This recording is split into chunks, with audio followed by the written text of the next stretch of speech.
आज आम कथा हेबा दुनियार सबुठु बड़ नदी विषय जहाँ पछरे अनेक रहस्य लुचि रही हेले एही नदीर उत्पत्ति विषय क्या भी जना नहीं। कुहाଯାଏ छोट छोट धारा एकाठी होई विशाल नदी रे परिवर्तित होइथाए। तेबे सबुठारु बड़ नदी कथा आसिले आमाजोन नदी एवं नील नदी कथा सामना को आसे। अनेक एही दुईटी नदी को गोटिए बोली भाबंती, किंतु एही दुईटी हेउछंती परस्पर ठारू संपूर्ण अलगा। एही दुईटी विशाल नदी निजर स्वतंत्र स्थान रे रहिछंती। लंब और ओसार पाई एमाने सारा पृथ्वी रे विख्यात एवं एही दुईटी नदी दुईटी अलग अलग महादेश रे प्रवाहित हेउछंती।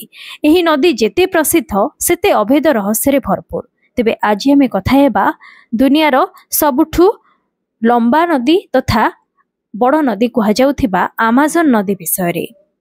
प्रकृति रे बड़ नदी काहाकु कुहा जाए, यार परिभाषा को नहीं आज भी मत पार्थक्य देखा मिले। अनेक बड़ नदीर उत्पत्ति को नहीं भिन्न भिन्न मत रखि थांती। एही क्रम रे दुनियार सबुठारु बड़ नदी आमाजोन नदी को नहीं मध्य अनेक कहानी, गवेषणा, लोककथा और द्वंद्व लगी रही। एही नदीर लंब 6200 किलोमीटर रु 7000 किलोमीटर पर्यंत बोली कुहा जाए। तेणु एहाकु दुनियार सबुठारु लंबा और बड़ नदी बोली कुहा जाए। तेबे एही नदीर घाटी दक्षिण अमेरिकार 8टी देश जाए व्यापीची, किंतु आश्चर्यर कथा विज्ञान एते उन्नति करि साथिबा बेले आमाजोन नदीर धारा केउठारु आरंभ होईछि ताकु नै कोनोसी निष्कर्ष बाहरी करि पारे नाही। गत एक शताब्दी धरी आमाजोन उत्पत्ति स्थल को नहीं अनेक प्रश्न सृष्टि होईछि। 1707 मसीहारे भूगोलविद फादर सैमुल फ्रिटस एक नक्शा बनाइथिले। एथिरे लरिकोच ह्रद को आमाजोन नदीर उत्पत्ति स्थल बोली कुहा जाए, जहाँ आमाजोन रो एक सहायक नदी मारानन रो स्टार्टिंग पॉइंट। एही ठिकणा पेरू रे रहिछि, किंतु 20 शताब्दी रो आरंभ रु कुहा गला जे आमाजोन रो उत्पत्ति हेउछि पेरू रो एपुरिमिक नदी। पुणी थरे 1960 रे आउ जणे वैज्ञानिक पेरूर नेवादो मिस्मी नामक स्थान को यार उत्पत्ति बोली कहिथिले।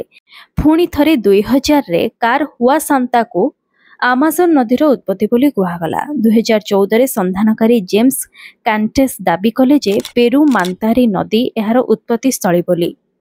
परवर्ती समय रे मांतारीर लंब मध्य अधिक बोली जना पड़िथिला। एही भली समय क्रमे अनेक नुआ नुआ तथ्य सामना को आसीछि सत, किंतु एही द्वंद्व दूर होई पारि नाही। कुहा जाय दुनियार 20% नदी आमाजोन नदी रे जाय मिसी थाए, किंतु शेषरे भारतर पूर्वतन सर्भेयर जनरल स्वर्ण सुब्बाराव को मतरे कोनोसी खास ठिकणा को नदीर उत्पत्ति बोली कुहा जाय नाही बोली कहिले। तेणु एही नदीर उत्पत्ति को नै द्वंद्व लागि रहिबा स्वाभाविक बोली मध्य से कहिले। एही नदी रे अनेक विचित्र जीवर सत्ता संभव होई पारिछि, जहाँ अन्य केउठारे मध्य देखिबाकू मिले नाही। तेबे आमाजोन नदी सह आमाजोन वर्षा वन बा रेन फॉरेस्ट जहाको कुहा जाए, एहा मध्य दुनियार सबुठारु बड़ जंगल। आमाजोन जंगल विषय रे सुनिले लोक माने भय करंती। एही जंगल भितरे मध्य अनेक रहस्य लुचि रहिछि। एठाकू सब लोकन को जीवा पई परमिशन मिलि न थाए एवं जिए एही जंगल भितर को जाउछि ता जीवन प्रति विपद मध्य आसी थाए। एठारे अनेक विषाक्त जीवजंतु बास करुछंती।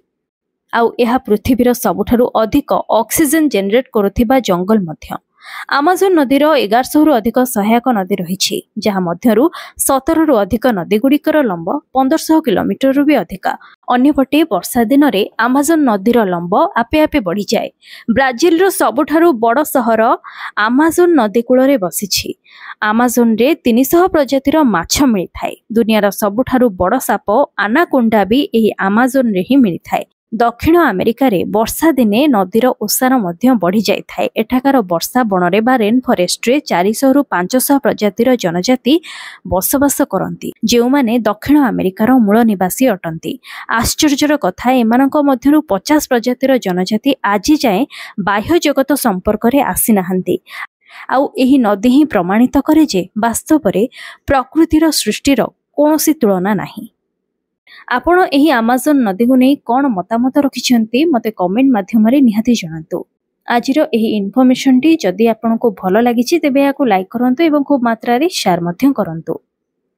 आम देश दुनिया सह जड़ित एभली अनेक इन्फॉर्मेटिव एवं रहस्यमय वीडियो विषय रे जदि आपण देखिबाकू चाहुछंती ताहाले आज ही मो चैनल को सब्सक्राइब करंतु।